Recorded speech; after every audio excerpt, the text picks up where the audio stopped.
बिस्मिल्लाहिर्रहमानिर्रहीम, अस्सलाम वालेकुम। मैं सैयद इमरान शफ़क़त आपकी खिदमत में अपने दोस्तों के साथ बैठक से बराह रास्त मुखातिब हूँ, बल्कि हाज़िर हूँ आपकी खिदमत में। और आज जो इस बैठक के मेहमान हैं उनमें एक ख़ास शख्सियत है, वो इस्लामाबाद में होती हैं, तो वो लाहौर आए हुए थे तो उन्होंने फड़ लिया मिलना ऐसी क्या नहीं हूँ तुसी जा नहीं सकते। और वजाहत महसूद साहब के वो साथ बैठे हैं, अब्दुल क़य्यूम सिद्दीकी साहब, इमदाद सुमरुद साहब, अकबर बाजा साहब। सिद्दीकी साहब जी सर की करी जा रहे हो इस्लामाबाद? अब कुछ भी नहीं, इस्लामाबाद में ठीक है जो इस्लामाबाद में हमेशा से होता है। अच्छा सर, वो हम एक ब्रीफिंग हुई है इस्लामाबाद के पास अच्छा पास कुर्बो जवार में, जुड़वा शहर GHQ में। अच्छा, उस ब्रीफिंग में बड़ी मज़े की बातें हुई हैं। वो मेरा ख्याल है आप नहीं, GHQ तो इस्लामाबाद से 15 किलोमीटर अवे है यार, तो पाकिस्तान से 15 किलोमीटर बाहर है। इस्लामाबाद तो अच्छा, फिर मेरा ख्याल है कि वो हम बाद में बात करते हैं। पहले सरीना ईसा साहब ने एक ख़त लिखा है और साहिबा सरीना ईसा साहिबा ने ख़त लिखा है और वो उन्होंने दोबारा से वज़ीर-ए-आज़म को चैलेंज किया है कि जी कि मैं तुहाडे कोल सवाल पूछनी है, तुसी जवाब ही नहीं देंदे। ये मतलब बेगम साहिबा जो हैं वो मैनू लगता कि जो उन्होंने कोई मिसाल सुनी है कि घर तक छड़ गया हो। नहीं, देखें बात यह है ना कि जिस तरह से एलिगेशंस लगे हैं और सारा कुछ है, और फिर वो बात शुरू होती है क्योंकि वो रेफरेंस को वेट किया और प्राइम मिनिस्टर की मंजूरी से गया ना, जिस पे सदर ने फिर उसको भिजवाया।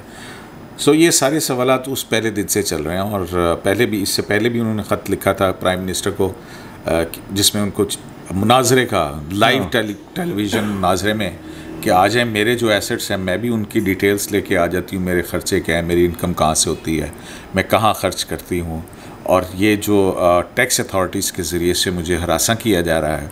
और उसकी वाहिद वजह जो है वो उनके हस्बैंड जो है मिसेस सरीना ईसा के काजी फ़ाइज़ ईसा, उनकी सवाल वहीं से शुरू होता है। 8 अगस्त जब वकला शहीद हुए थे बलूचिस्तान के अंदर एक बॉम्ब ब्लास्ट के अंदर, सुसाइड अटैक में। फिर उसके बाद जो है वो फैज़ाबाद धरना की जो जजमेंट है, तो उससे जो मामला फिर बिगड़े, आपको पता है सारा रेफरेंस वगैरह भी आया, एक्चुअली वही था और वो रेफरेंस क्रैश भी हो गया। पहले वो फिर FBI को भिजवाया गया, फिर उसके बाद रिव्यू के अंदर फैसला आ गया। लेकिन उसके बाद फिर जो है वो एक अब पाकिस्तान के अंदर जो है वो इंडियन जुरिस्डिक्शन से, वैसे तो हमें बहुत इंडिया से नफ़रत है। साकिब निसार साहब जब रोस्ट्रम पे बेंच पे बैठे हुए होते थे तो अगर कोई इंडियन जजमेंट पढ़ देता था तो वो काफ़ी उसके ऊपर भरंगेख्ता होते थे। इसी तरह से उमर अता बंदयाल साहब भी, जिन्होंने 10 रुकनी बेंच हेड किया था, कई मरतबा मैंने सुना कि ये क्या बात कर रहे हैं आप इंडिया से। तो उसी जो इंडियन जुरिस्डिक्शन में क्यूरेटिव रिव्यू की एक वो जो है वो उन्होंने दाखिल की है, पहले की थी, मतलब रिव्यू खारिज हो गया। रिव्यू खारिज होने के बाद जो है उन्होंने एक क्यूरेटिव रिव्यू के नाम के ऊपर जो है ना कि जी अभी इसको खोला जाए, दोबारा खोला जाए। तो वो पाकिस्तान के अंदर तो किसी अदालती नज़ायर में शामिल नहीं है वो। तो उसी हवाले से फिर जो है ना उसमें एक ग्राउंड ये भी है, आप भी कोट करते रहें कि जी जो पहला फ़ैसला था वो 7-3 का था और रिव्यू के अंदर 6-4 का फ़ैसला आया है, लिहाजा 7-3 का जो पहला फ़ैसला वो बरकरार है। ये गवर्नमेंट का रिव्यू है उसकी वन ऑफ द ग्राउंड। ठीक है, बस नहीं चल रहा है, ऐसा लग रहा है ना, बस नहीं चल रहा है कि की करिए जाइए। तो अभी भी वो जो है मिसेस सरीना ईसा का जो भी प्रेस रिलीज जारी हुई थी काजी फ़ाइज़ ईसा साहब की तरफ से कि वो मुल्क से बाहर जा रहे हैं कुछ दिन के लिए, और उसकी वजह ये थी कि मिसेस सरीना ईसा का अभी उन्हें कोविड हुआ था। कोविड के बाद जो है वो थायराइड ग्लैंड जो है वो इनलार्ज हुए हैं और उसमें यहाँ पे भी उनका चेकअप वगैरह हुआ था, लेकिन वो सेकंड ओपिनियन के लिए वो मुल्क से बाहर गए हैं ताकि अल्लाह ताला ने सेहत दे कि कोई ऐसी वैसी बात ना हो कि उसमें वो है। तो और उसमें वही प्रेस रिलीज थी कि अपने खर्चे पे हम लोग जा रहे हैं, कोई गवर्नमेंट, हालांकि दे आर इंटाइटल दोनों मियाँ बीवी जो हैं, बट दे डिसाइडेड कि नहीं जी हम अपनी जो पर्सनल पॉकेट है उससे अपने ट्रैवलिंग और जितने भी मेडिसिन या जो भी मेडिकल ट्रीटमेंट होगा वो बेयर करेंगे। तो फिर हुकूमत वाले कहने से कहने कोई पैसे बड़े लुकाए ने इन्होंने नहीं तो वो तो बताती हैं कि भाई उनके जो है वो सारी इनकम और वो सारा कुछ है। तो ये जो अभी उन्होंने अब तीसरा चौथा लेटर जो है वो लिखा है और उस लेटर के अंदर यही कहा है कि पहले जो थे वो अब्दुल वहीद डोगर साहब थे जो कहते थे कि सेल्फ प्रोक्लेम्ड कि मैं जी ISI का टाउट हूँ, और अब एक और कोई ज़हीर अहमद साहब हैं उन्होंने 2 अखबारात के अंदर वो उनका कोई आर्टिकल छपा, उसको भी जो है वो क्रिएटिव रिव्यू का हिस्सा बनाया। और मज़े की बात ये है कि वो ये लिखती हैं कि जब मेरे वालिद की कैंसर के अंदर मैं उनकी जो है हालत बहुत ख़राब थी तो मुझे टैक्स के नोटिस मेरे दीवारों पे छपवाए गए और वो सारा कुछ किया गया। उस हालत में जो है वो मां नहीं जा सकी, लेकिन जिस दिन इनके वालिद की डेथ हुई थी उस दिन भी नोटिस आया था। फिर उसके बाद अब वो अपने इलाज के लिए बाहर जा रही हैं, तो फिर ये क्यूरेटिव रिव्यू के हवाले से आया, लेकिन उसकी कॉपीज़ जो हैं वो होता है ना कि आप दाखिल करते हैं और फिर जो रिस्पोंडेंट्स होते हैं या जो भी है उनको आप कॉपीज़ जो है वो डिस्ट्रीब्यूट देते हैं, तो वो भी कॉपीज़ भी नहीं गई। तो वो उन्होंने इस ख़त के अंदर जो है एक मरतबा फिर ये कहा है कि जनाब ये आप अपने पास से छुपा लेते हैं और फिर मुझे तो बताते नहीं, और मेरे पीछे जब भी मैं किसी ऐसी इब्तलाक या मुसीबत का शिकार होती हूँ तो आप मज़ीद तंग करने के लिए, डिस्टर्ब करने के लिए, अब जब मैं मुल्क से बाहर हूँ तो पीछे से ये काम आप जो है वो कर रहे हैं। तो उन्होंने फिर एक मरतबा कहा कि अगर आप मेरा मुनाजरे का चैलेंज कबूल नहीं कर सकते कि टीवी पे लाइव आप भी अपने खाते लेके आ जाएं, मैं भी अपने खाते लेके आ जाऊँ, और किसका ख़र्चा कहाँ से आता है और कैसे खर्च होता है, तो वो सारे मामला हम सामने रख देते हैं और आप भी रख दीजिएगा। लेकिन अगर आपको लाइव फेस टू फेस मुझे मेरे साथ बात करने में आपको कोई ख़तरा या खौफ महसूस होता है, कुछ आर है, तो आप किसी भी डॉक्टर ऑफ लॉ से क्वेश्चंस फ्रेम करके मुझे भेजें, मैं उसके जवाब दूंगी, और मैं जो सवाल आपको भिजवाऊंगी आप उसके जो जवाब देंगे वो भी दीजिए, और फिर आप इतनी जुर्रत कीजिए कि उसको आप पब्लिक कर दें। तो ये इस ख़त का जो है वो मतन है। सर की बनेगा इस मामले में आप क्या?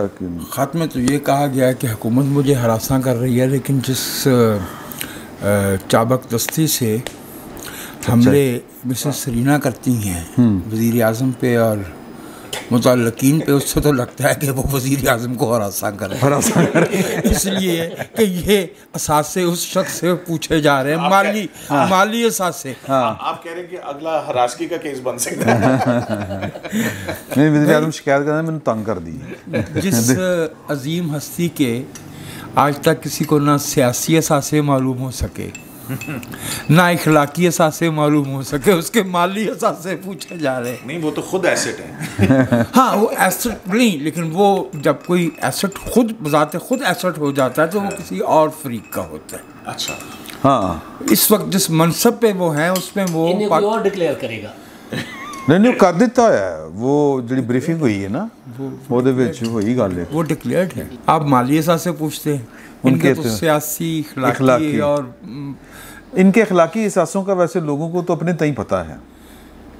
हाँ, लेकिन मसला ये है कि वो कबूल नहीं करते। लेकिन ये वेरी सीरियस नोट, आप ये देख लीजिए कि ये इस मुल्क में अभी तक, हमारे मुल्क में अभी तक इतना इखलाकी ताना बाना फैब्रिक मैट्रिक्स मौजूद है कि मालूम जो 62-63 की ज़द में आने वाले मामला हैं उन पर भी किसी ने आवाज़ इस तरह से नहीं उठाई, संजीदा उस पर नहीं, इसलिए कि इसकी ज़रूरत नहीं महसूस की गई, इसलिए कि इसको जो है वो बिलो द बेल्ट समझा गया।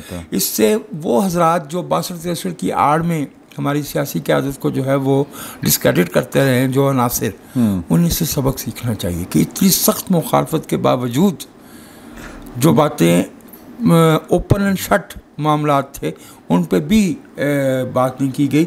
मोहतरमा सरीना ईसा का जो मामला है, it will be a very forgettable episode in our judicial history. It will be a very forgettable episode because जो हमारे ज़िम्मेदार तरीन एशेलेंस हो सकते हैं अख्तियार के, इक़्तिदार के, वहाँ पे महज इस अंदेशे पे कि इस शख्स की शोहरत अच्छी है, हाँ, ये शख्स जो है ये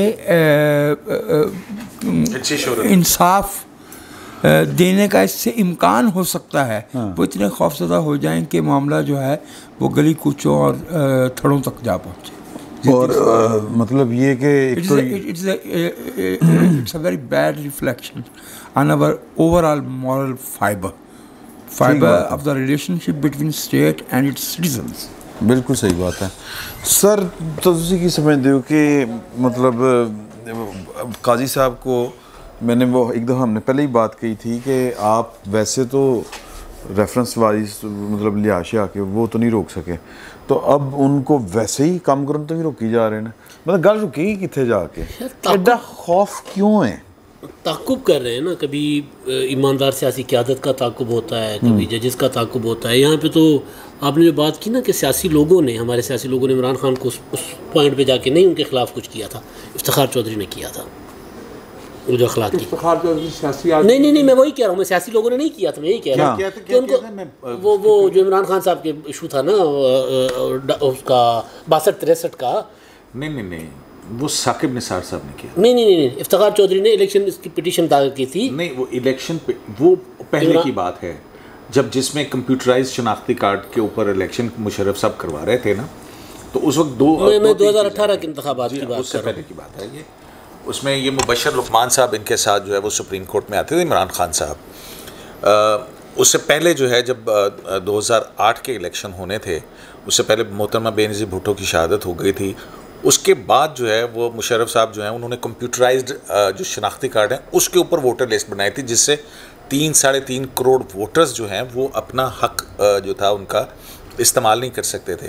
तो उस पर फिर जो है वो इफ्तिखार चौधरी साहब का बेंच था, उसने ये कदगन सिर्फ उन्होंने कहा कोई भी आइडेंटिटी जिससे आप साबित हो सकेंगे आप 18 साल से बड़े हैं और वोटर लिस्ट में आपका नाम है, तो आप जो है वोट कास्ट कर सकते हैं। तो ये वो उस पर था। उसके बाद फिर ये गए थे इमरान खान साहब और इनकी पिटीशन के ऊपर भी इफ्तिखार 2018 में इफ्तिखार चौधरी साहब ने इनके जो इलेक्शन में एहलियत थी ना वो चैलेंज की थी कि एलिजिबल नहीं है, क्योंकि इन्होंने वो जो अमेरिका वाला मामला है, मैं कहना नहीं चाह रहा, वो छुपा रखा है।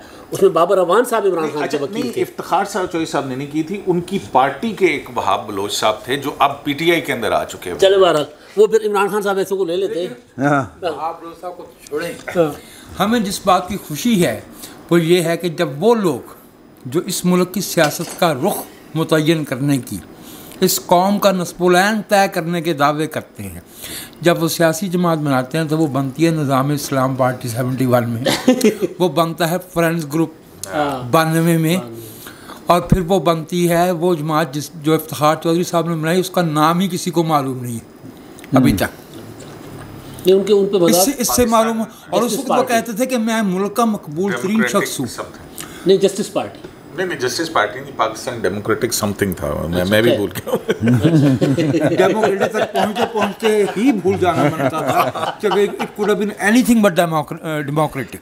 हाँ बिल्कुल, हम सूट नहीं करते काजी। दूसरी तरफ और भी तो देखे ना आप, वो जो पीटीएम थी वो भी तकसीम हो गई। अब वो एक इलेक्टेड पॉलिटिक्स के अंदर दोनों आ गए। होने का मसला नहीं है। हाँ वो पीटीएम से वो भी पीटीएम एक मूवमेंट थी। इसमें एक और बड़ी दिलचस्प बात है कि एक ख़ास नर्सरी है जहाँ से जो जमातें बरामद होती हैं उनका नाम वो होती पॉलिटिकल पार्टीज है, लेकिन उनका नोमेनक्लेचर में पार्टी नहीं आता, मूवमेंट आता है। मैं उसकी कुछ मिसालें अर्ज करना चाहूँगा। मसलन मीडिया में ये भी मूवमेंट ही है। नहीं लेकिन ये अलायंस है। नहीं अभी तो वो चल, अभी तक तो वो चल, एमआरडी हो गई। नहीं तहरीक इस्तकलाल, तहरीक महाजर कौमी तहरीक MQM, तहरीक इंसाफ, पाकिस्तान अवामी तहरीक। तो ये बुनियादी तौर पे सियासी जमात का जो जहाँ पे ये उसका काउंटर है कि उसके जमात जो है वो मुंजबित होती है, उसका एक मंशूर होता है, वो जो है लोगों को एक ख़ास समत दिखाते हुए आगे चलती है, उसकी तंजीम होती है। जो तहरीक होती है उसके बारे में मैं नहीं कहता, अब्दुल मजीद सालिक कह गए कि तहरीक कहीं होती है, जलसा कहीं और होता है। तो सर आहिस्ता आहिस्ता करके ऐसे लोगों को, मेंगल साहब कल अल्लाह को प्यारे हो गए, बिल्कुल। अताउल्लाह मेंगल साहब, साइड लाइन करना है ना ऐसे लोगों को जो वाक़तन चाहे वो अगर अदलिया में है तो वो इंसाफ करना चाहते हैं, कानून और आइन की पासदारी करना चाहते हैं, वो सियासतदान हैं जो समझते हैं कि यार ट्रूली डेमोक्रेसी हो पाकिस्तान में, उनको साइड पे करना है। तो ये वो ताक़ुब है, ताक़ुब किया जा रहा है। फिर ज़ाहिर है कोई चीज़ मिल गई है उनको, नहीं मिली, कमज़ोर पॉइंट मिल गया कि यहाँ पे मारा जा सकता है, ज़ख़म मिल गया कि यहाँ पे ठोके जाओ, वही किए जा रहे हैं इमरान खान साहब। और ज़ाहिर है बाकी तो क्रीम सिद्दीकी साहब बैठे इनके सामने ये बात करना, चीफ जस्टिस बनना है उन्होंने, वो इतना दागदार कर दो कि चीफ जस्टिस बनने, इतना कंट्रोवर्शियल कर दो कि वो कहीं बोल ना पड़े। अब वो अगर बोलेंगे कहीं तो क्या ये तो मुखालिफ है साडा, ये तो मुखालिफ है साडा, साडा मुखालिफ। ये तो मेरा ख्याल है ये सारा कुछ इसी की कोशिश है, बंद करो, दीवार के साथ लगाओ ताकि वो पलट कर वार करे। भाई साहब आप इनसे इत्तेफाक करते हैं? काजी साहब ने वैसे तो सबसे पहले कि I take this opportunity that I am in your august company, मैं कुछ सवाल पूछूंगा सिर्फ, और इत्तेफाक तो मैं उनसे करता हूँ, वो बात अपनी जगह पर दुरुस्त कर रहे हैं। लेकिन कुछ ऐसे सर अभी रिसेंटली हुआ नहीं है कि काजी फायज ईसा साहब ने भी कुछ ऐसे स्पाइकी स्टेटमेंट्स दी हैं जो थोड़ा सा लगा कि अननेसेसरी थी। बहुत सारी चीज़ों के हमें नोटिस ले लेना, वज़ीर आज़म ने किया तो पकड़ के भाई आपने पहले ये ऐलान क्यों किया था कि वहाँ पे दिए जाएंगे इनको, MPs को पैसे दिए जाएंगे, मिसाल के तौर पर MNS को, सॉरी, उसकी ख़ास ज़रूरत थी अभी? मतलब एक तो उनके अंदर भी तो वो कुछ पब्लिक एक्सचेकर है। अगर एक चीज़ और मैं पूछ लूँ सर साहब, हाँ बताएं। सरीना ईसा साहिबा के हवाले से सुप्रीम कोर्ट का है जी, ख़त्म कर दी गई थी, ये प्राइम मिनिस्टर की सवाबियत ख़त्म हो गई है आपके जो कोर्ट की। मेरा अर्ज़ करने का मकसद ये है पूछने का कि एक ऐसे मौके पे बात बिल्कुल दुरुस्त की सुमरो साहब ने, लेकिन यहाँ पे अपने आप को, जब आपको खुद भी पता है कि आप बाकी भी 17-16 जजेस बैठे हैं वो इस तरह की कोई बात कर लें, तो आप ज़्यादा इस वक्त मुतनाज़ हो जाएंगे। अभी सिर्फ ये टाइम अगर गुजर जाए तो बेहतर नहीं है कि थोड़ा आगे जाके उस पर कुछ मोहतात होना चाहिए। एक तो ये था खैर सरीना ईसा साहिबा वाला कि एक ये किसी किस्म का कोर्ट ऑफ लॉ के अंदर के मेरे वालिद साहब की तब तबीयत ख़राब थी और ये सारा कुछ, ये यहाँ पे तो नहीं आर्ग्यूमेंट आ सकता। और एक और चीज़ के मुनाजरे का जो चैलेंज कर दिया, ये क्या नज़ीर क्या बनेगी अगर वज़ीर आज़म उसको एक्सेप्ट कर लें? तो वज़ीर आज़म नहीं कर सकता उसे एक्सेप्ट, और प्राइम मिनिस्टर को ख़त तो बहुत सारे लोग लिखते होंगे। ये चूँकि केस है जो कि लाइमलाइट में है तो उसकी वजह से वो रिपोर्ट हो जाता है वो केस, जो लेटर है, और वो ख़ुद दे देती हैं मीडिया में कि जनाब मैंने ये लेटर लिखा है। तो कैसे उस पर वज़ीर आज़म आपके ख्याल में उन्हें मुनाजरा करना चाहिए इस पर? देखिए किसको मुनाजरा करना चाहिए किसको नहीं करना चाहिए तो प्राइम मिनिस्टर जो है वो उन्होंने खुद ही देखना है ना। लेकिन जब वो रियासत मदीना की बात करते हैं तो फिर रियासत मदीना की मिसाल तो यही है कि फिर पूछा जाता है कि जनाब ये आपने कुर्ता जो है वो क्यों, ठीक है ना, तो उस पर नाराज़ होने वाली कोई बात नहीं है। अब देखें ना, उनका एक और भी है, मतलब ये वाहिद या दूसरे जज हैं, एक शायद जस्टिस मंसूर अली शाह ने भी अपने एसेट्स जो हैं वो जाहिर किए हुए हैं, जितने भी हैं वो उन्होंने कर दिए थे। और उसके बाद जस्टिस काजी फायज ईसा और मिसेस सरीना ईसा हैं कि सुप्रीम कोर्ट के जितने जजेस हैं ये वाहिद हैं जिन्होंने सुप्रीम कोर्ट की वेबसाइट के ऊपर अपनी जो भी एसेट्स हैं, जो भी इनकी मराहत हासिल हैं, उन तमाम की तफसीलात जो हैं वो डाली हैं, ठीक है ना। तो अच्छी रवायात जो हैं उनको तो करना चाहिए, हमें फॉलो करना चाहिए ना। खत लिखे और वज़ीर आज़म उसके साथ बैठ के टीवी पे मुनाजरा कर रहे हो या फिर खतों की दावत चल रही है, इसमें दो फर्क है। नहीं, ये वैसे कोई नहीं है, ये वैसे कोई नहीं है, ये बात इसमें दो फर्क हैं। काजी फायज ईसा के खिलाफ जो रेफरेंस दाखिल हुआ है वो उसकी प्राइम मिनिस्टर इमरान खान ने मंजूरी दी है, तो अब उसके बाद ये सवाल बनता है ना, ये इल्जाम रेफरेंस के अंदर मतलब गवर्नमेंट ने इल्ज़ाम लगाया, ये मैंने या आपने नहीं लगाया, प्रेसिडेंट ने भिजवाया, गवर्नमेंट के ने बनाया, और उसके अंदर इल्ज़ाम क्या लगाया। और नहीं प्रोसीजर नहीं है तो फिर आपको देखें ना, यहाँ पे फिर हमारी जो है ना शायद अंडरस्टैंडिंग जो है वो क्योंकि इस केस के अंदर यही होता रहा कि सुप्रीम कोर्ट के जज के खिलाफ इंक्वायरी का ऑर्डर देने वाली कॉम्पिटेंट अथॉरिटी है कौन सी, ठीक है ना। एक तो है सुप्रीम जुडिशल काउंसिल है कि वो आप अज खुद नोटिस ले सकती है कि जी ये है, ये सारा ये कॉन्स्टिट्यूशनल है, ठीक है। लेकिन अगर आपने एग्जीक्यूटिव को ये इख्तियार दे दिया कि किसी भी कॉन्स्टिट्यूशनल कोर्ट के जज के ख़िलाफ़ वो महज अब्दुल वहीद डोगर की एक चीज़ के ऊपर जिसके ऊपर बहुत सारा कुछ हो चुका है, बाद में आप उसको खेड़ेंगे और उसमें बहुत सारी चीज़ें हैं, ठीक है। तो एक मैं वही कह रहा हूँ ना, प्राइम मिनिस्टर एग्जीक्यूटिव में और जुडिशरी के अंदर कॉन्स्टिट्यूशन की अगर स्कीम को देखें तो वो क्यों प्रोटेक्टेड है? प्राइम मिनिस्टर प्रोटेक्टेड नहीं है, प्रेसिडेंट, ठीक है ना। प्रेसिडेंट है। तो ये जो फ़र्क है ना, ये इसको हमें देख के चलना होगा। अब अगर आप एक सियासी जमात, नाम नहीं लेते, उसके आप जो मोहल्ले के अंदर वो सोलिंग भी लगी हुई है, उसकी अकाउंटेबिलिटी हो रही है, तो फिर आपने एक चकवाल के एमएनए के एक मखसूस हालात के अंदर इतने सारे फंड्स क्यों दिए जबकि आपका ये इख्तियार नहीं था? अब इस पर दो चीज़ें हैं, इसमें काजी फ़ाइज़ का और उनका कुछ ज़ाती मामला नहीं है, मैं और आप उसको रंग ज़रूर दे सकते हैं, लेकिन पब्लिक एक्सचेकर के ऊपर जो कि कौम का पैसा है उस पर सवाल पूछना कहाँ से गलत है? सर ये है, एक इन जनरल इस वक्त अकाउंटेबिलिटी हो रही है। मैं नाम ले लेता हूँ PMLN के MNAs की जो पुराने या गुजरा रहे हैं, लेकिन इस चीज के ऊपर क्यों नहीं चाहिए भाई?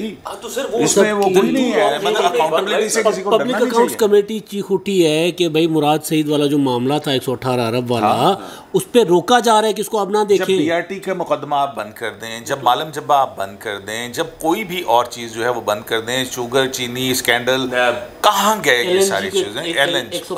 एनीथिंग 62-63 पे भी एक छोटी सी बात, when we disagree to it in principle that it shouldn't have been there in the first place, so shouldn't we now be also, हमें क्या इस वक्त इस उसूल को ज़्यादा डिस्कस करने की जरूरत नहीं कि यार इसको वैसे निकाल दे, बजाय इसके कि हम इस पे यहाँ पे ज़हन में रखें। क्यों निकालें? क्योंकि नवाज शरीफ साहब इस पे हो चुके हैं। देखिए मेरी बात सुने, नवाज शरीफ साहब डिस्क्वालीफाई हो चुके या दूसरी, वो मैं उसको वो तो चले माजी का हिस्सा है, लेकिन बंद बैंकों की रसीदों के ऊपर भी अगर आप सादिक और अमीन डिक्लेयर करेंगे तो फिर आप क्या कहेंगे? मैं तो कह रहा हूँ उसूल पे डिस्कस करें ना, कि मतलब अगर इससे पहले भी बात करें, असूल तो वही होगा ना जो इस वक्त आपके इमरान खान ने कैसे उसूल सर इमरान खान ने आपके आइन के अंदर है ना, पूछा जा रहा है कि आप बताएं ना, आप मेरा पूछ रहे हैं। असूल तो इस वक्त वो है जो आइन है और मियां साहब कम से कम वही दे देते, बंद पुराने बैंकों की रसीदें ला देते। मियां साहब ने तो वो भी नहीं दी, उनका क्या करना है? अच्छा मुझे एक बात दिखा, जिन चीज़ों के ऊपर आपको पता है उनको डिस्क्वालीफाई, मुकदमा क्या था और डिस्क्वालीफाई किस चीज़ पे हुए, ठीक है ना?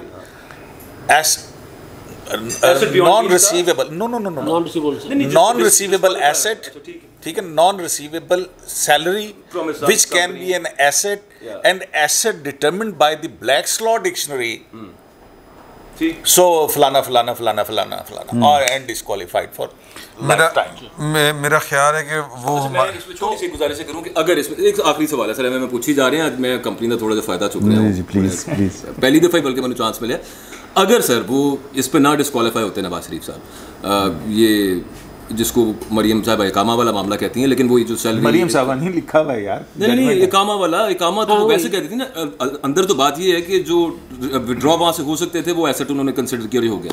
उसके अलावा जो नवाज शरीफ साहब ने वहाँ पे कुछ जमा नहीं करवाया और उसके बाद जो रेफरेंसेस उन पे बने और उसके बाद जो उनको सज़ा हुई, उसमें फिर आगे 62-63 वाला मामला वहाँ पे कहीं फिट हो जाता बाद में। देखें अब इसके अंदर एक मरतबा फिर आ जाते हैं कि 184(3) के अंदर सुप्रीम कोर्ट की जुरिस्डिक्शन जो है वो डेक्लरेशन दे सकती है, ठीक है ना, इट इज़ इंक्विजिटोरियल जुरिस्डिक्शन है, फिर ये एक बहुत लीगल और दकीक सी बहस जो है ना वो चली जाएगी।